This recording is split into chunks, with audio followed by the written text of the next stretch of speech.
I'm John Cole Morgan, and I'm bringing you the latest installment of the South African Voices in Cloth series, and I am joined by one of the greatest pillars of South African quilting royalty, Claire Wallace. How are you? Good morning, I'm good, thank you. Good. You didn't flinch when I said that. I was quite surprised. Yeah, it doesn't make me comfortable, but there you go. Claire, why don't you tell some people who've been living under a rock, who don't know who you are and where you come from? I'm Claire and I am in Irene in Centurion. I'm originally from England, but I've been in South Africa since January of 1996. So I consider myself more South African now than English. And I am a handy quilter distributor in South Africa. So I deal with the long arm machines, and I think that's where I'm most known for. It's through the machine quilting side of our hobby and our craft. I'm going to stop you there and I'm going to say, well, of the 43 interviews I have done before you, I would say 60 to 70% of them have said that you and Talene are their quilting idols in South Africa. That's scary. How does that make you feel? Because I think there's an enormous amount of responsibility having that thought process about you as a quilter. How do you respond to things like that? Yeah, I find it really hard because I like to be kind of fly under the radar. I don't really want to be in the spotlight. I don't enjoy it particularly, but it's a huge honor to know that people look up to us and to what we do, and that people like what we do. That's ultimately, we do it for ourselves, but you also do it for the people around you as well. So if our community of quilters is enjoying what and how we do things, then that has to be the biggest compliment that there can be, I think. Because you don't make quilts to win awards. You just seem to have to, because we'll get onto your awards in a little while, but you don't make them for awards, do you? No, I don't think so. I make them because I love to do it. Yes, obviously, I love to make competition quilts because it's a challenge to do the best that you can and try different things. So yes, I quilt for competition, but I don't think you make a quilt with the aim of getting a specific prize. But Well, you certainly don't. no, it's not my goal. I do it for the love of it, and I do it to the best of my ability. And if other people enjoy them, then that's enough prize almost on its own. Just to It is see that very people special enjoy it. because you have won some pretty big awards. Do you want to just give us the highlights of the awards? I've won the best machine quilting award for the World Quilt Competition twice. So that's an American competition. It unfortunately doesn't exist anymore, but it was a Mancuso one. And I've won best machine quilting at the South African National Festival, Quilt Festival, I think 3 times.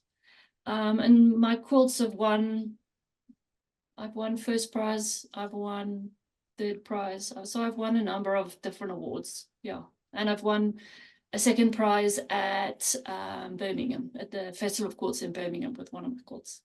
See, my favorite story of this one is that when Claire's quilt was being hung at Birmingham for last year in 2023 in the modern section, someone, me, was in charge of hanging that quilt. And because I knew it was Claire's quilt, because I'd seen it in South Africa, I jokingly had the people who were with me. I really hope the people who run the festival do not see this video. I'm just really hoping they don't.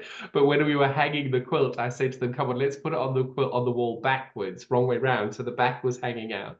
And we sent you that little clip of video, which was a bit naughty, but it At did least end I up know you're hanging the right way joking. around. I'm dangerous when you give me a drill. Your first experience.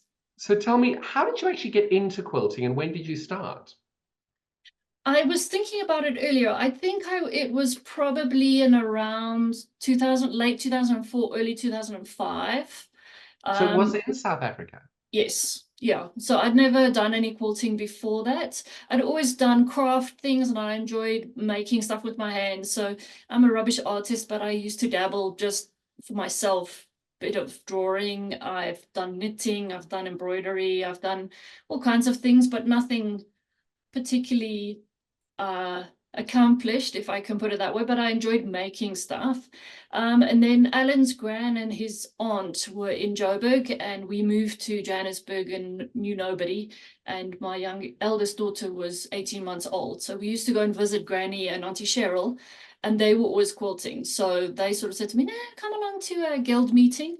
So I went to one of the GRG, the Golden Rand Guild meetings, and ended up buying fabric and making quilts. So No. then I've always thought that's how I've started, and then it never stopped from there. So yeah.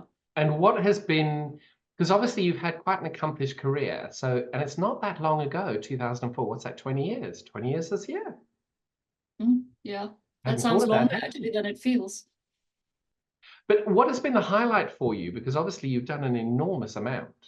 I don't know. I've enjoyed it all. I think as I've gone along, then you learn new things and you accomplish new stuff, and every quilt that you make hopefully gets better. I've had a couple along the way that I've hated, and I wish that they turned out differently. But I think as you go along, yeah, you just develop new things and try new stuff, and it's just exciting to do. So yeah, I don't know what the best is. It's all been good. What's been bad? Go on, tell us the bits that you didn't like. Oh, I made a quilt called Titanic, which went horribly wrong in that fabrics bled and all kinds right at the very end as I'd finished making it.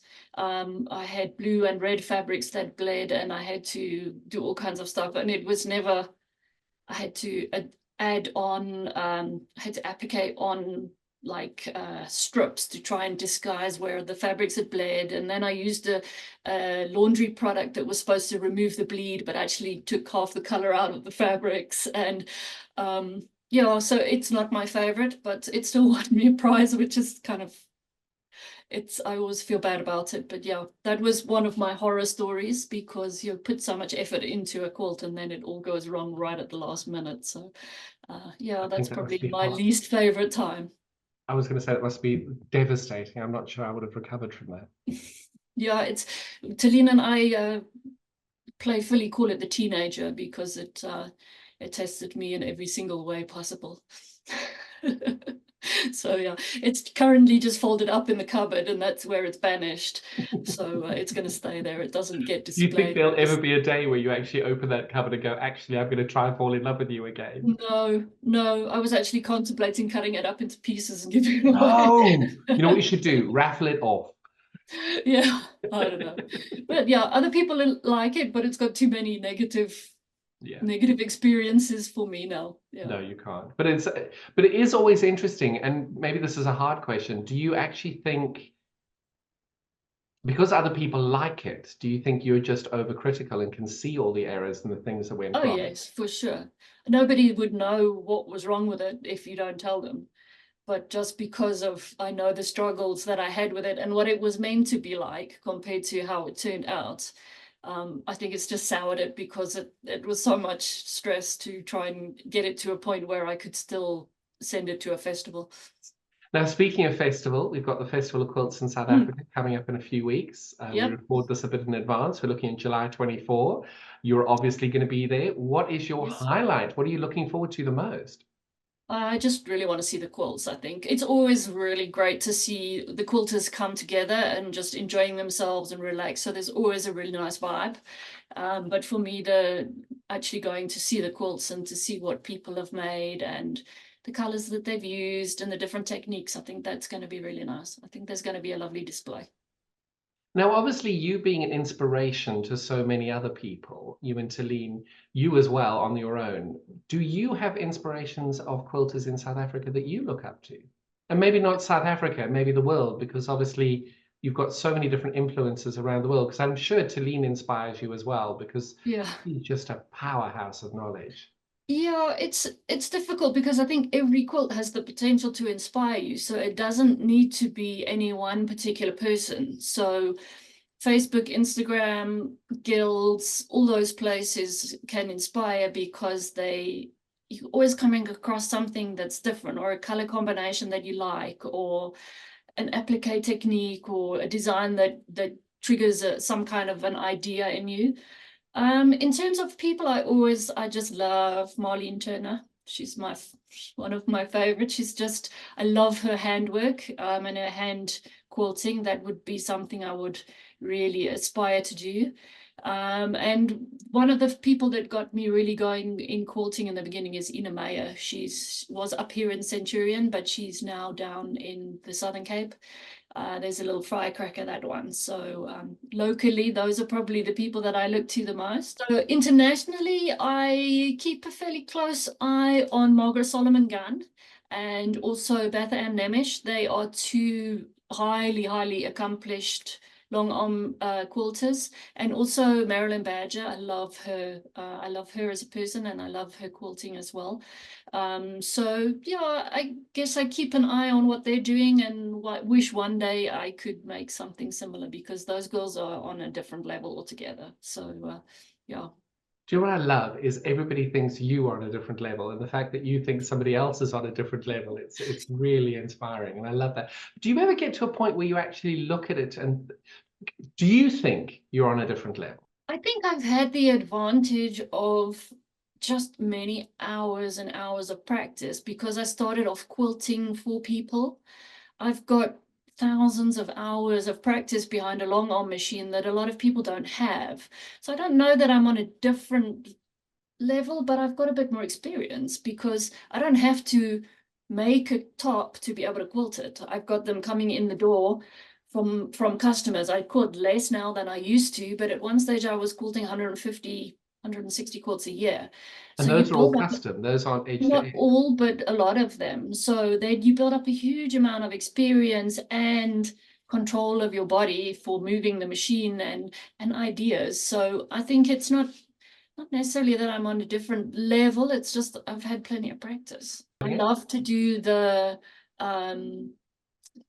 competition style quilting. I want to push myself. When I get a really beautiful quilt, and especially for festival and that kind of thing, then I want to push myself to do something that's as wow as I can make it. So not everybody enjoys that pressure and that time commitment, because it takes forever. I've just finished a quilt now for festival that took me 60 hours to quilt, and that's only the quilting. That's not not your the quilt. construction. Yeah. That's not your quilt. Yes, it's mine. Oh, is it the blue one? Yes, it's a blue one. Okay.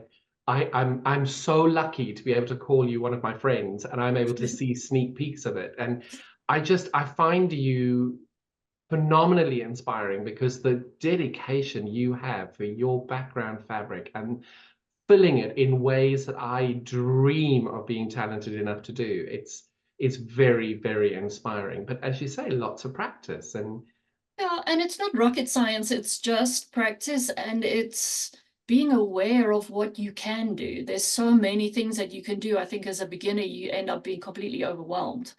And once you get past being overwhelmed, you start to play, and then cool things start to happen. And but then I you think fall it's that back on the old things, and you just do the same stuff that you've done before, because it looks so cool. that is very true as well. I think you do. It's because I only do edge to edge, but what I always find funny is if you've got a quilt hanging over the frame, waiting for a customer to come in.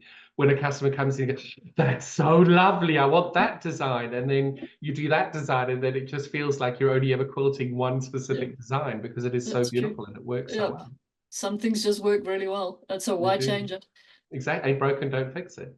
But I think you've hit on something really important there, that it's a case of having the confidence to just accept it's fabric, practice, play. And, if you don't want to waste fabric, go and, or for the want of a better word, get some fabric that's in your stash that you don't love anymore and just put it on and start and try. And also, I think just don't be precious about it, unless it's really something that you've spent 200 hours applicating.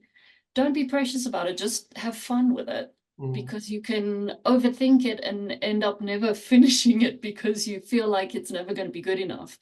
And ultimately, it's going to end up awesome no matter what you do to it. So rather get it done and learn from the process of trying each new quilt, rather than think it's never going to be good enough and therefore never finish anything.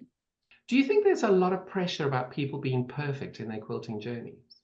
I think people feel it, yes. I don't know, my customers that bring me quilts, I would say 8 out of 10 say to me, "Don't look too closely." And So they're already apologizing for what they've made rather than just saying, well, here it is. I have fun quilting it. So I think, yeah, people put pressure on themselves, or they come back and I don't know what exactly, but there's, rather than just enjoying the process, obviously you need to have a degree of accuracy, but it doesn't have to be perfect to be a beautiful quilt. Because I do wonder how, because I have the same, I'd say out of 100, I would say 95 people will come in and say, don't look there, and point to the errors. And I Exactly. wonder if it's how we're brought up that we're not supposed to believe we're good enough. I don't know, or maybe people look at my quilts and think they are perfect when they're also not perfect. Well, I do. I think they're phenomenal. I think they're No, perfect. But I suppose you could look at it but and they're say, well, not. you haven't seen this bit and that bit and that. Yeah, if I pointed out to you everything that went wrong on Titanic, you might have a different opinion of it. But every quilt has imperfections in it, and in a way, that's also part of the beauty. So Yeah. as long as it's not so skewed that you can't quilt it, then don't apologize for it. But even if it is that skew, I'm pretty sure you'd find a way through of fixing it. No, not always. There've been a few I've had to do some surgery on, or ask for them to have some surgery done on. There's a limit to what you can fix, but you can do a lot, but not everything. Yes, no, I had a couple of quilts come in that they measured the difference in the measurements on the width of the quilt. So it started at 72 and we went down 10 inches and it was 84. And then it goes Yeah. down and it was 67. So between Mm, 67 and 84, there's yeah. very little you can There's do. no way you Nice can scalloped quilt that. edge, I recommend it. Yeah, there's not much But you yeah, can do there. it Is is to quite take a fun. few borders off and start again. Exactly. It Exactly. happens. I've also done it wrong. We all do. It is what it is. Yep. It's how we learn. As a learning process all the time. So, Festival, you've obviously got Handy Quilter being represented, or you are representing Handy Quilter down Mm, there, and Handy Quilter is yep. such a big sponsor of the show as well. Yep. What are you looking forward to the most about being down there as a shop? Because obviously the quilt's for yourself. Yes, as a shop, we've got a really awesome new machine cut that's come in that's just been Hello. released. So I Hello. have a Moxie XL sitting in my studio. She is going to actually take her first road trip next week. Talina and I are going to an agricultural show called Nampu. We're going to the ladies section of that, so we're taking it there. And it has the procedure light, the computer system on it. So a more affordable computer system with a really, really very nice machine, an 18-inch machine.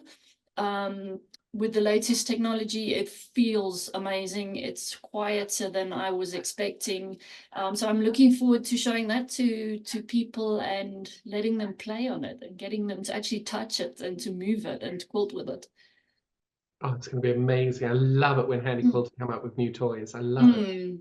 Yeah, I'm excited about this one. It's a really nice machine. Do you think, having met so many South Africans, do you think that South African quilters are different to quilters from around the world? I don't know if it's South African quilters, but South Africans in general. I think they're a very friendly bunch and a very hospitable bunch. So invitations to people's homes are standard, and come for coffee, let's meet up.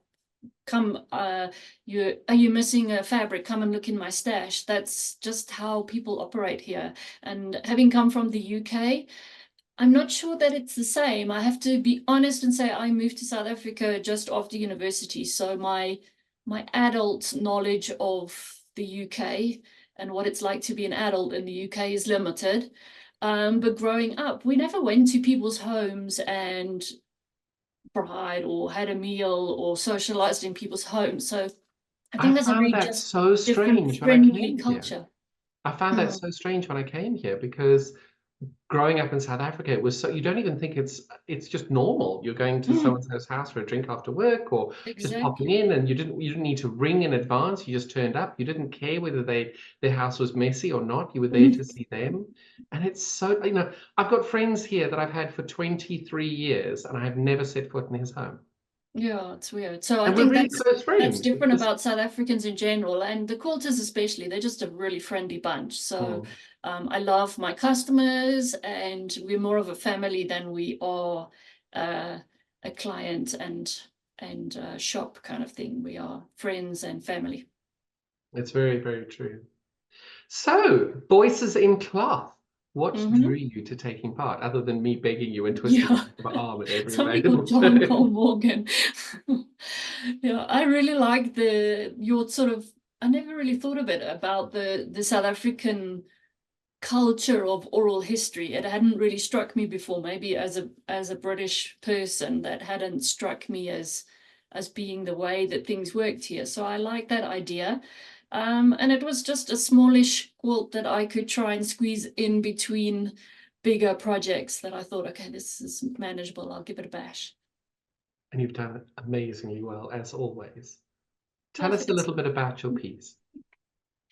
I'm obviously, now we've said, most known for my long arm quilting, for the machine quilting, but I also really love handwork. So I like to sit in the house in the evenings and work stitch by hand, because my machines are outside in a studio and I don't really want to go outside at night. And I like to sit next to Alan when he's working or watching TV and be able to do something. I can't just sit still doing nothing. So I love the handwork, and I've so recently, or in the last couple of years, become addicted to applique. So I thought, okay, I'll try and combine the machine quilting and the applique in something small, and yeah, try and do it quickly and not spend hours and hours and hours on it. Well, it looks amazing. Thank you very much. Thank you. How do you think people will receive this project? I think there's a lot of excitement now with all the social media and the talk about it and people knowing their friends have contributed. I think it's going to be so exciting to see all those quilts hanging, and in South Africa especially, for everyone that's taken part or people who know someone who's taken part. I think there's going to be a big excitement around it at festival.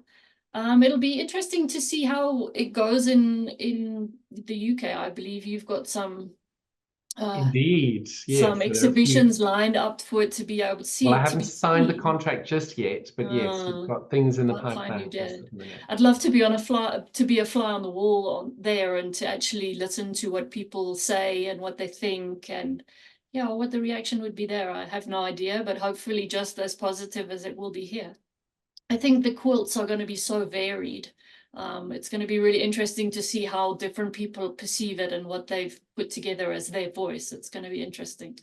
It's been very, very inspiring and very very moving. So some of the quilts, like, and I think it's what's so good about the oral history is when you actually see a quilt and you read the blurb, as long as it's not too long, you kind of look at the quilt and go, yeah, that's nice. But when you, and this one sticks out for me a lot. She wrote about the death of her son. Sorry, she made a quilt about the death of her son, and I didn't even know she'd lost a child. And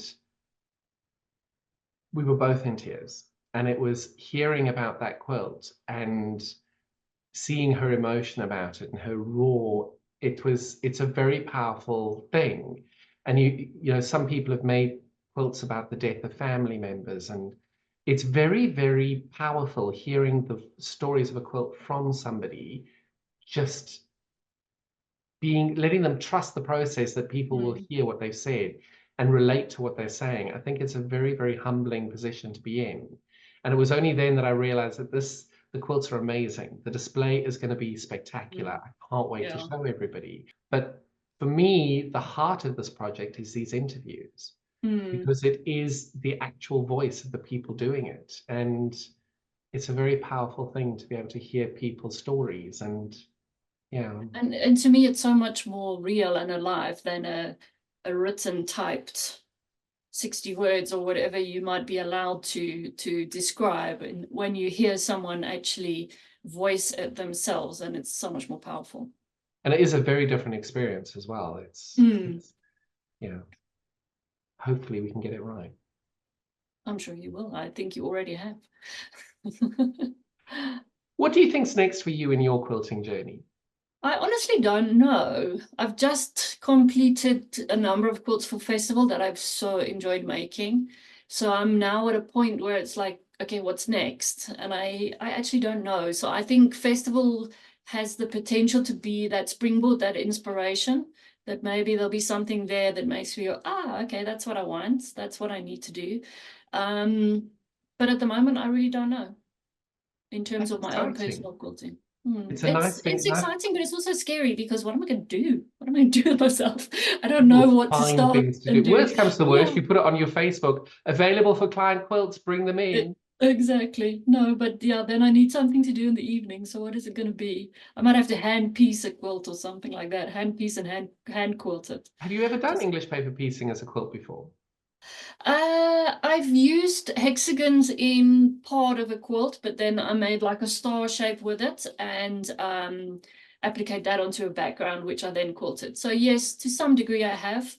Have you ever Um, seen any of the new Tulas and JC Gems and things like that? they do. They've got some really funky fabrics and beautiful colors and stuff. So yeah. Maybe one of them. Maybe you do yourself a little Mm, Tula Nova. yeah. There's lots of things out there. I just got to find the thing that really grabs me. Yeah.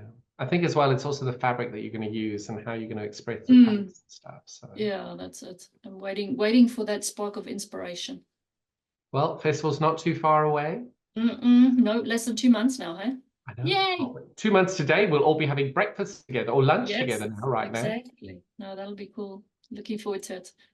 Is there anything that I haven't asked you that you'd like to say?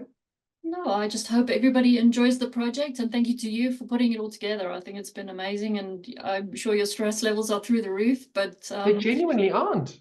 For the oh, first time of awesome. any project, they're not, because it's the only time you're stressed is when you put self-imposed deadlines on yourself that don't actually need to be done. There are a few Mm, things that will happen, but there's enough time.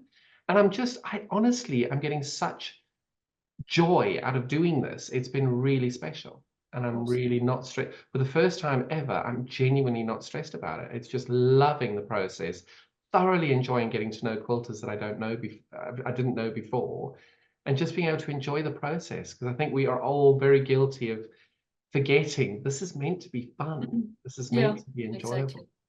Yeah, no, that's Um, right. Well, you've done a great job, and I'm grateful for the opportunity, and I'm really looking forward to seeing all the quilts and well, all the people involved. It'd be so interesting to have like a big lineup of all the people who've taken part. That would be really cool.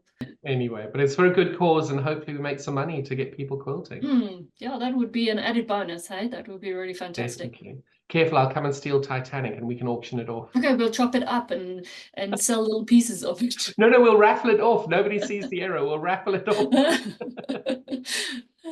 Claire, it's been an absolute joy. Thank you so much for being here. Pleasure, John. Thanks. Thank you for joining us for this installment. Claire Wallace, as always, divine. Catch up with you all next time. Bye-bye.